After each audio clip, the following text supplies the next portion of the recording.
샬롬. 자, 출애굽기 오늘은 15장으로 가겠습니다. 14장에 먼저 리뷰를 좀 할게요. 마지막을 봅니다. 그날에 여호와께서 이같이 이스라엘을 애굽 사람의 손에서 구원하심에 이렇게 돼 있죠. 예, 그날에 이 그날에는 여호와의 날인데 지금 두 개가 있었죠. 결정적인 10번째 6월절의 어린 양 그날입니다. 구원의 날. 그래서 보시면은 그날에 이 용어를 많이 쓰거든요. 성경에서는 이제 구원의 날은 예수 그리스도가 처음 오시거나 십자가에 죽으시는 날이거나 또 재림하시는 날이거나 이제 이렇게 해석이 되어져야 돼요. 그래서 그날에 6월절 어린양이 죽던 그날에 구원을 받았고 또 홍해가 갈라지던 그날에 구원을 받았고 이런 거죠. 그래서 지금 이 그날에는 홍해에서 홍해가 갈라지면서 완전히 그 애굽이라는 그 땅을 지나오는 거예요. 근데 그냥 지나오면 좋은데 육로도 좀 있거든요. 지도에 보면은. 근데 하필이면 홍해라는 그 붉은 빛이 나는 그것을 갈라서까지 이런 출애굽의 행진을 강행하는 이유는 무엇일까요? 이런 퍼포먼스를 우리 주님은 왜 할까요? 교보제로 왜 사용을 했을까요? 그거는 신약을 좀 알면 쉽게 되죠.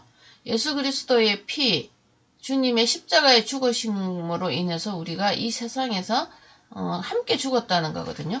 갈라디아서 2장 20절입니다. 내가 그리스도와 함께 십자가에 못 박힌 자, 이것이 성도예요. 성도. 하나님의 자녀. 그래서 그 붉은색의 바다를 붉은 빛을 띠는 바다를 통과해 오는 거죠. 정말 위대한 자연적 장치죠. 큰 성경책이에요. 사실은 온 자연은. 그래서 그 핏빛이 붉은 빛이 그냥 붉은 빛이 아니라 그 주위에 약간 갈색, 붉은색을 띠는 갈대들이 엄청 많았대요. 그래서 바다가 이제 붉은 빛을 보이는 그런 바다여서 그 레드시 또는 불홍해 이렇게 불렀다고 합니다. 자, 그날에 이제 여호와께서 이같이 이스라엘을 애굽 사람의 손에서 구원하십니다. 구원하는 방식은 이제 아시겠죠? 예수 그리스도의 피 안에 피로 발음으로 구원을 하고 우리는 그 구원에 대한 화답으로 믿음입니다. 갈라디아서 2장 20절 같이 내가 그리스도와 함께 십자가에 못 박힘 그런 못 박힘에 대한 믿음을 보였을 때 하나님은 우리를 또 어떤 반응을 하시냐면 1장 12절 영접하는 자 그 이름을 믿는 자에게는 하나님 자녀가 되는 권세를 주셨다는 거죠. 그래서 하나님 자녀가 되는 권세는 생명을 주셨다는 뜻입니다. 어떤 권능 이런 것들이 아니라 하나님의 영원한 생명, 사망이 없는 생명, 안식과 평안과 기쁨이 있는 생명을 우리에게 줬다는 거죠. 이 세상에서 여러 가지 결핍을 해결할 수 있는 생명을 주셨다는 거예요. 그게 하나님의 자녀가 갖고 있는 권세입니다. 하나님의 자녀가 되었다고 해서 교회만 다니는 그런 문의만 준 게 아니라 문의도 고귀합니다. 왜냐하면 교회를 다닌다는 것, 하나님 말씀을 들을 수 있는 자리에 온다는 것, 그것이 굉장히 가치 있다는 거죠. 성경책을 펼 수 있다는 것, 이것도 영광 중에 영광입니다. 자, 그래서 어쨌든 이렇게 구원이라는 개념을 여러분들이 바로 알고 계셔야 돼요. 그래서 하나님의 생명과 접속되는 어떤 한 생명을 주셨다는 거죠. 이게 구원이고 이 땅에서 하나님의 생명을 살아내고 하나님의 영원한 나라에 대한 소망을 갖게 되는 그런 생명을 주셨다는 거죠. 그래서 이 땅에는 그냥 보통 사람들하고 살면서 교회만 다니고 죽음 이후에 구원을 얻는다. 이거는 너무나 빈약한 구원론입니다. 그리고 이걸 주시려고 주님이 십자가에 못 박혀 죽으신 건 아니죠. 주님이 십자가에 못 박혀 죽은 거는 성령으로 오셔서 우리와 동거하는 우리 마음 가운데 장막을 치시기 위해서죠. 내 마음 그리스도의 성전이 되기 위해서죠. 그것까지 이제 구원의 개념이 확장되어 갔을 때 우리가 주님과 동행하는 사람이 됩니다.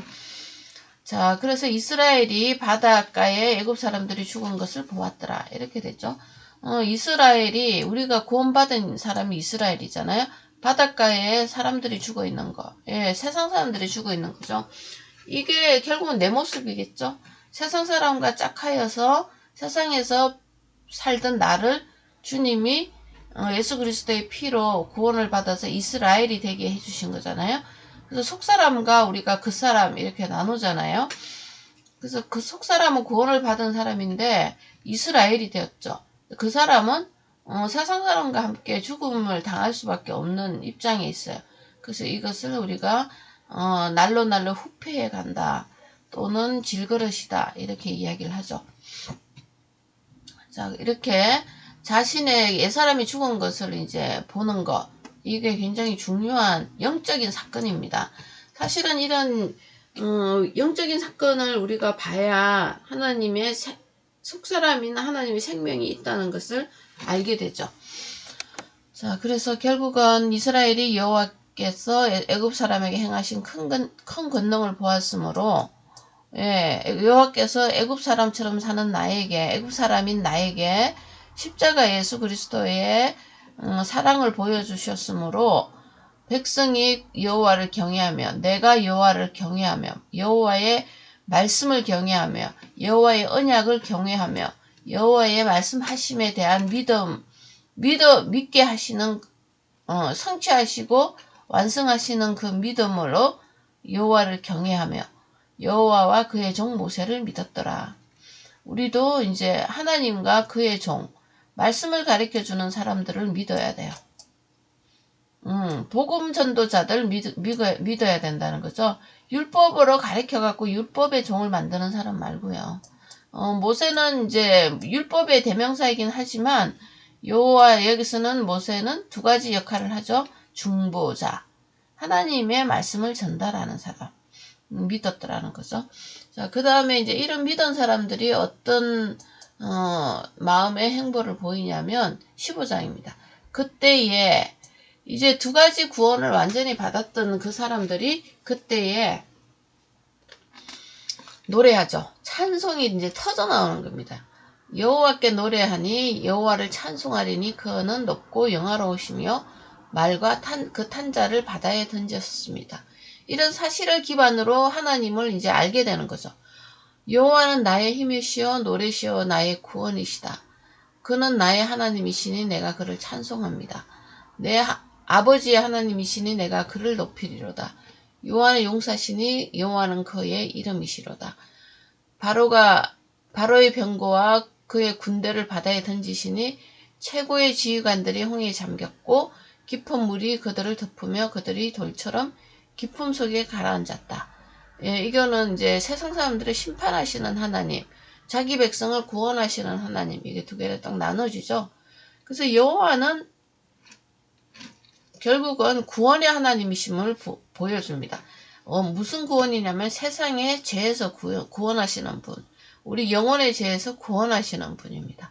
여호와여 주의 오른손에 권능으로 영광을 나타내시입니다. 여호와여 주의 오른손이 원수를 붙습니다. 지금은 주의 오른손 이런 것들이 다 성경 66권 안에 들어있고 예수 그리스도가 하신 말씀으로 집약이 되어 있습니다. 그래서 주님이 죽으시고 부활해서 어디 앉죠? 주의 우편에 앉으셨다 이렇게 말하죠. 그러니까 이런 것들을 말씀을 어떤 형상화, 그림화시킨 것인데 결국은 이런 말씀들이 예수님의 복음, 십자가의 복음, 구원의 복음 안으로 다 집약이 되어 있음을 우리가 보셔야 돼요.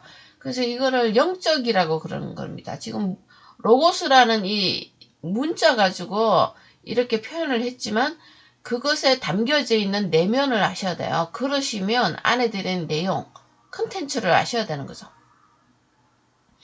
그래서 여호와여 주의 오른손이 원수를 붙습니다. 구약의 여호와는 신약의 주입니다. 주, 예수 그리스도. 예수 말씀 자체가, 예수라는 이름 자체가 뭐죠? 자기 백성을 자기들의 죄에서 구원할 자 이렇게 되잖아요. 자, 그러니까 여호와도 스스로 있는 자이지만 자기 백성을 죄에서 구원하는 자로 계속 나옵니다. 근데 이스라엘의 역사를 가지고 구원을 표현하시기 때문에 우리는 그냥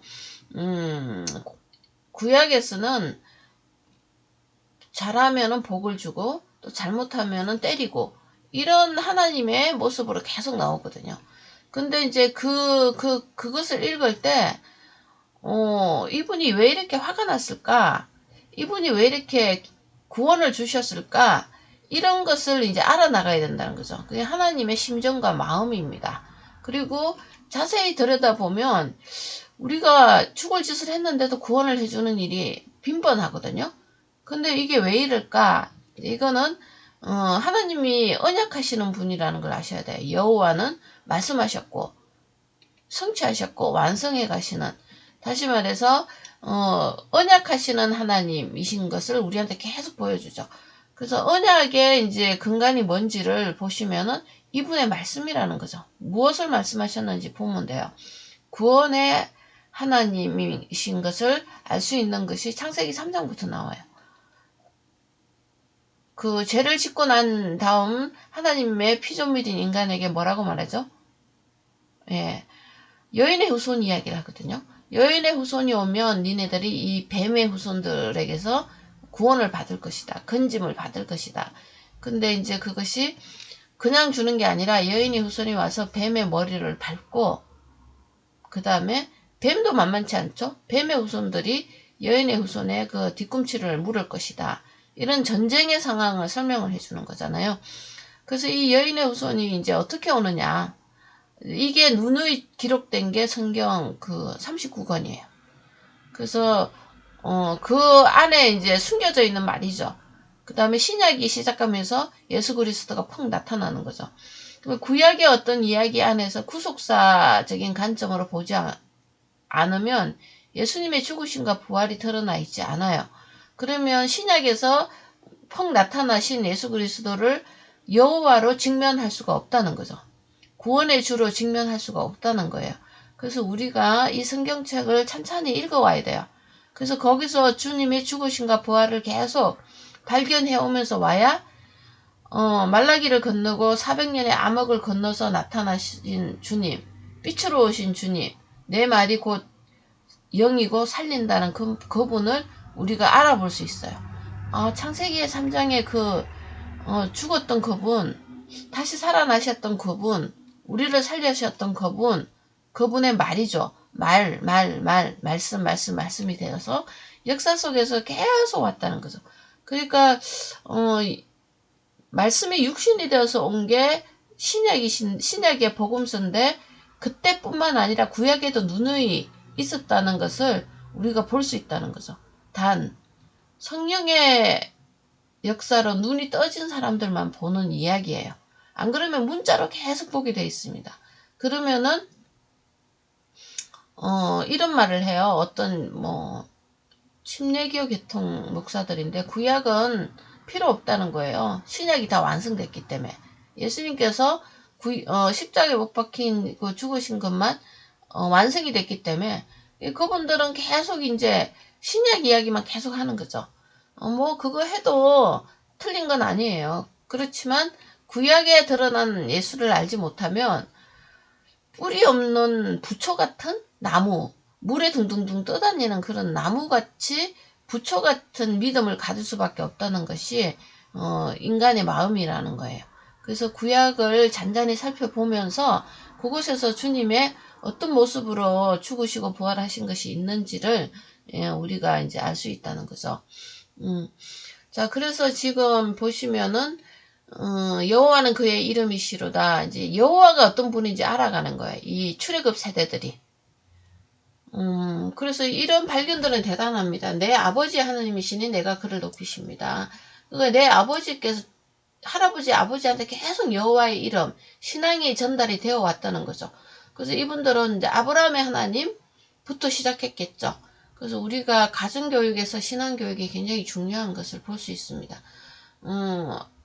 이삭도 마찬가지죠. 내 아버지의 하나님, 야곱도 내 조상의 하나님, 아브라함과 이삭의 하나님, 이렇게 계속 고백하던 같이, 그래서 하나님 또한 나는 아브라함의 하나님이요 이삭의 하나님이요 야곱의 하나님 이런 뜻을 이제 이야기하는 거죠.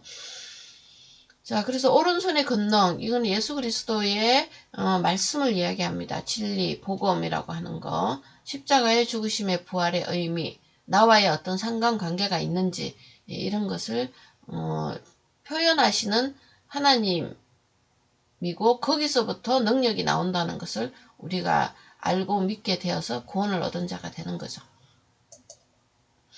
자, 그래서 이런 노래는 쭉 보시면 나중에 드보라가 또 이 노래를 하고 또 드보라 이후에는 누가 하냐면 한나가 하고 그 다음에 이제 이 노래는 누가 하냐면 신약에 오면 마리아, 엄마 마리아. 미혼모로 애를 낳아야 될 판국인데 이렇게 엄청난 노래를 하는 엄마 마리아를 볼 수 있거든요. 근데 그거는 이 성경을 아는 여자들이에요. 성경을 아는 여자들이 이렇게 찬양을 하는 거죠. 자, 그래서 쭉 이렇게 한번 읽어보시면 이거는 무슨 인생 문제 하나 해결해가지고 부르는 그런 노래는 아니죠. 전 민족적이고 국가적이고 전 우주적인 출애굽 사건이 나중에 계시록에 이거는 국지전으로 나오지만 전 우주적으로 그 심판이 나오거든요. 그렇게 이제 부르기 위한 그럴 때 부르는 노래가 됩니다. 굉장히 장엄하죠. 자, 그 다음에 주께서 오른손을 드신 적 땅이 그들을 삼켰다. 오른손 주님의 왼손 이야기는 없습니다. 주님이 사실은 손이 있는 게 아니잖아요. 이거를 우리 인간형으로 만들어서 표현을 하는 거죠. 진리와 복음을 의미합니다.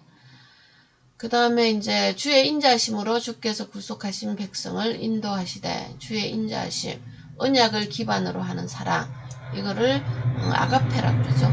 우리의 행위에 어떠하심으로 대하는 사랑이 아니고요. 그건 기브 앤 테이크로 이 세상의 법입니다.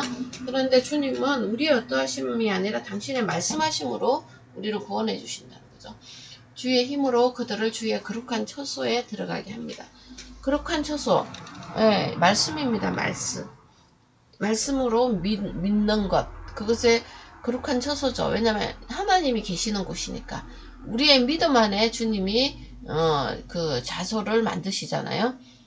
이걸 교회라 그러죠. 눈에 보이는 교회 그런 걸 말하는 게 아니에요. 사람들의 마음 교회입니다. 마음 성전. 이제 마음 성전은 눈에 안 보이니까 그것을 만들어주기 위한 이제 교보자로 쭉 교회가 어떻게 만들어지는지를 이제 보게 됩니다. 먼저 말씀이 떨어지고 그 말씀대로 집을 짓는 게 이제 성막, 성전. 이제 성전은 예루살렘 성전이 되는데 솔로몬 때 돌집이에요, 돌집. 근데 거기서 말씀을 잃어버리면 그냥 돌집이라니까요. 하나님이 떠나버리고 나중에 다 무너뜨려 버리죠. 우리 또한 마찬가지입니다. 인간들이 모이는 공동체인 교회를 다니는데 주님의 죽으심과 부활에 대한 어떤 경험이 없고 날마다 이분과 동거하는 경험이 없는 사람들은 그냥 뭐 돌집하고 똑같죠. 흙집이에요, 흙집. 근데 우리는 그 말씀을 가진 사람은 그 흙집에 뭘 가졌냐면 보화를 가졌다고 그래요. 영원한 생명. 자, 여러 나라가 듣고 떨며 블레셋 주민이 두려움에 잡히며 에돔들이 놀라고 모압 용이 떨림에 잡히며 가나안 주민이 다 낙담합니다. 예, 그렇긴 한데 다 하나님을 믿지는 않아요. 가나안 주민 중에 한 사람이 믿죠. 그 기생 라합 또는 한 부족이 또 들어오잖아요. 그렇게 이제 하나님께서 자기의 백성들을 부르십니다. 그들이 그냥 알아서 온 것 같지만 알고 봤더니 불렀대요. 태중에 불렀고 모태 짓기 전에 불렀고 에베소서에 봤더니 창세 전에 또 불렀고 이렇게 하나님의 거대한 계획 안에 우리가 들어있다는 것을 알고 있어야 돼요. 하나님 자녀의 위치입니다. 그러니까 결국은 뭐 내가 어떻게 해가지고 구원받는다 이런 말이 쑥 들어가게 생겼죠. 그런 율법주의적인 세계에서 우리가 태어났기 때문에 무엇을 하나 해도 항상 하나님의 무조건적인 사랑에 대해서 믿질 못해요.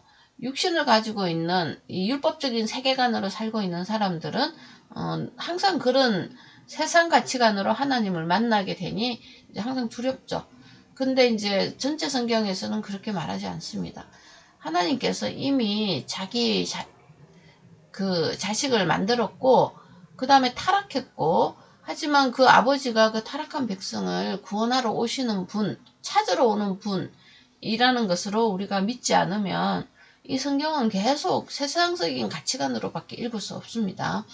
그래서 창세전에 나를 예정하시고 또 구원하셨다는 거, 이미 끝난 사람이라는 것을, 세상에서 구원을 받은 정도가 아니라 영원한 세상에서 우리가 구원을 받았다는 존재라는 것을 알 때 그건 굉장히 힘이 되고 위로가 되죠. 왜냐하면 하나님 앞에서 더 잘해야 되겠다는 열심으로 나가는 게 아니라 그 하나님의 선택하심에 대한 감사와 기쁨으로 그분 앞에 나가는 거죠. 어린아이처럼. 자, 그래서 그런 두 종류의 관계에서 우리가 항상 왔다 갔다 합니다. 왜냐하면 육신을 입고 있기 때문에. 그렇지만 말씀을 붙잡으셔야 돼요. 어떻게 말씀을 붙잡아야 되냐면 하나님이 말씀하신 거 있잖아요. 여호와가 이분이 말씀하셨잖아요. 우리한테 14장 15장으로 갈게요. 여기 있잖아요. 나는 참 포도나무요 내 아버지는 농부고 내게 붙어 있어서 열매를 맺지 않은 자는 아버지께서 그것을 제게 해버리고 열매를 맺는 가지는 더 맺게 하려고 깨끗하게 한다는 거죠. 그래서 열매를 맺지 않는 가지들 있잖아요. 우리한테 우리의 재성이 있잖아요. 이거는 하나님이 제거해 주신대요. 얼마나 감사합니까? 말씀으로 제거합니다. 그래서 여기 나오잖아요. 이미 일러준 말로 깨끗하여졌으니. 그렇죠. 그래서 우리가 말씀을 믿고 간직하면 우리의 재성도 제거해 주시고 이미 제거해 주셨죠. 믿음으로. 그리고 우리에게 하나님의 영원한 생명의 열매를 맺게 하는 직무를 주셨다는 거죠. 그래서 우리가 주님의 말씀에 매달려 있으면 하나님의 말씀에 대한 그 열매를 맺을 수 있는 존재예요. 그래서 결국은 이건 생명의 연결체로 보셔야 돼요. 참 포도나무도 예수님이신데 이분이 가지가 필요하고, 결국은 포도나무가 열매를 필요로 하기 때문에 가지를 만든 거 아니에요? 또 아버지이신 하나님도 열매가 필요한 분이잖아요. 그래서 나무를 사서 심고 가꾸고 기름을 주고 그러는 거죠. 근데 결국은 열매는 누가 맺냐는 거죠. 나무 자체가 맺는 것이 아니잖아요. 가지가 맺는 거잖아요. 그렇다고 해서 가지 자체가 또 열매를 맺는 게 아니잖아요. 농부가 없는데 어떻게 나무가 자랍니까? 자, 그래서 이런 관계, 유기적인 관계라 그래요. 농부, 나무, 가지. 이 이제 하나님의 그 일하심에 대한 설명이에요. 비유잖아요. 그래서 아버지께서 참나무, 참포도나무를 보내시고 죽으시고 부활하면서 우리 죄인의 나무를 꺾어서 참나무한테 붙여줬잖아요. 로마서 9장. 그리고 그 붙여준 가지가 열매를 잘 맺도록 그 성령님을 보내주셨잖아요. 떠나지 않도록, 잘라나가지 않도록. 그래서 우리가 그 생명의 유기를 하고 있는 거죠. 유기체처럼 삶을 살고 있는 거죠. 그래서 하나님 아버지, 아들 예수님, 또 그의 영, 성령, 그 다음에 인간들, 사람들, 하나님의 자녀로 칭의를 받은 사람들의 삶의 공동체, 이것이 교회잖아요. 교회이고 또 하나님의 집이고 이렇게 되는 거죠. 근데 이게 이제 가장 중요한 게 말씀이라는 거죠. 말씀 공동체라고 생각하시면 됩니다. 말씀으로 이미 우리 죄도 깨끗해졌고 말씀으로 열매를 맺고 이런 거잖아요. 그러니까 만약 말씀에 대해서 어떤 개념이 하나님 아버지 농부 개념하고 다르다. 그러면은 이거 가지가 떨어져 나가게 돼 있습니다. 그래서 성경을 우리가 연구하고 부지런히 읽는 이유는 하나님 아버지의 의도와 마음을 알기 위해서인 거죠. 그 마음에 알기 위해서 우리가 창세기부터 계시록까지 정말 흐르는 거대한 강물처럼 알아야 오해하거나 좀 부족한 이해, 이것도 오해죠. 결국은 없이 하나님을 알 수 있다는 거죠. 그러기 위해서는 이제 인생이 필요하고 시간이 필요하고 또 세상적인 공부도 필요하고 그런 거죠. 예, 오늘은 이제 애굽을 하는 과정에서 우리가 출애굽의 목적이 뭔지 아시겠죠? 신약에 가셔가지고 그 포도나무처럼 그런 비유로 우리를 설명하셨지만 여기서는 이제 엘림이라는 곳, 아침 이슬이란 뜻이에요. 그래서 이 물이 있는 곳, 정말 물샘 12과 12 물샘이 있다. 오아시스예요, 오아시스. 그러니까 또 12이냐 10이라는 이 형제수 때문에 그렇습니다. 그러니까 지금 이 사람 출애굽에서 인도해 온 것이 12 그 지파들이잖아요. 12지파들이 진리의 물샘으로 인도받았고 종려나무 이런 그루가 있더라. 70 완전한 수잖아요. 종려나무 엄청나게 열매 많이 맺히죠. 그러니까 종려나무는 또 사철수잖아요. 영원하게 사는 나무. 이런 나무가 영원한 열매를 맺는 곳 70개가 있는 곳 교회입니다. 하나님의 말씀입니다. 그곳으로 인도하셨다는 거죠. 그들이 그 물 곁에 장막을 치니라. 예. 이렇게 아름다운 곳으로 인도해 내셨는데 이거는 지금 이제 광야잖아요. 광야의 오아시스로 인도하셨는데 결국은 가나안 땅은 아니에요. 가나안 땅은 이런 40년의 어떤 상황과 훈련들을 통해서 하나님과 더 많은 교제가 있어야 돼요. 그래서 그 나라는 믿음으로 들어가는 나라가 됩니다. 그래서 이제 지금 12 샘도 좋고 종류나무도 좋고 그렇지만 그들이 포도나무와 가지 같은 관계가 되진 않습니다. 그것으로 나가는 것이 우리 하나님의 진정한 출애굽의 의미라고 보시면 되겠죠. 예, 지금 우리가 그 말씀을 갖고 있기 때문에 요한복음 15장 포도나무와 가지의 그 삶을 누리고 있음을 알고 있습니다. 근데 이제 아직 어린 성도거나 뭐 말씀에 대해서 잘 모르는 사람은 참 포도나무요, 그 가지, 그 다음에 열매 이런 것들을 누리지 못하면은 샬롬이라는 것이 없겠죠. 그것을 누리기 위해서는 인생도 사셔야 되고 말씀 공부도 하셔야 돼요. 그리고 여러 선배들과 또 여러 사람들 가족들의 도움도 받아야 되고 이게 인생입니다. 그래서 참 하나님의 말씀으로 한 자녀가 탄생한다는 것이 이렇게 어렵고 힘든 과정을 겪친다는 거죠.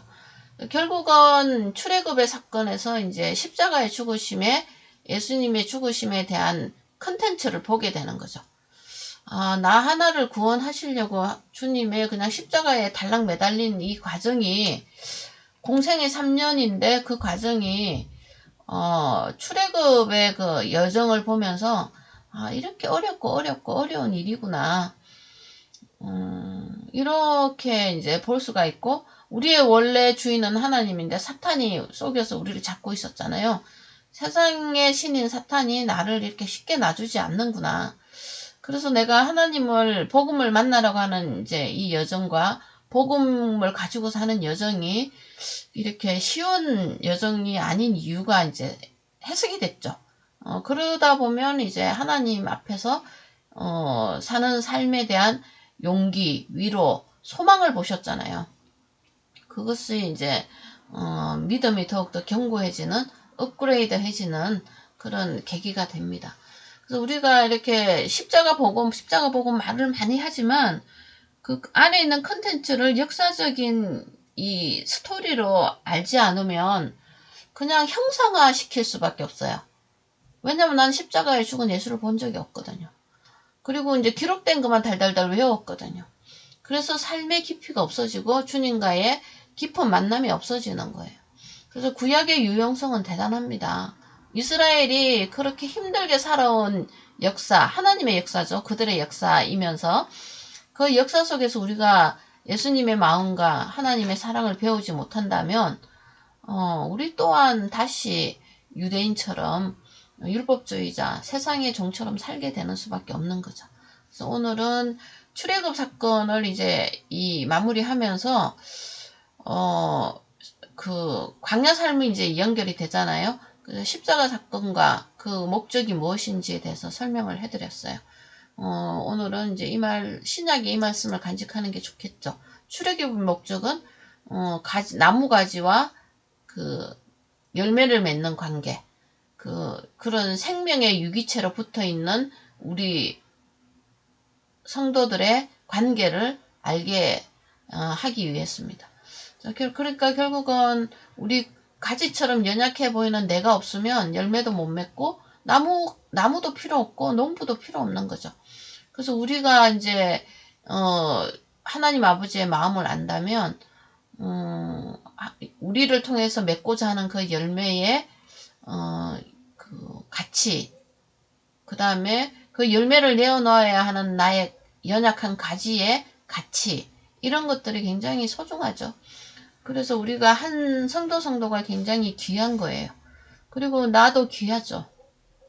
또 나의 삶을 통해서 나올 우리 그 자녀들의 열매, 구원의 열매도 이제 소중하죠. 그런 그 하나님의 자녀로서의 자존감, 아이디, 이런 것들을 장착하게 되는 겁니다.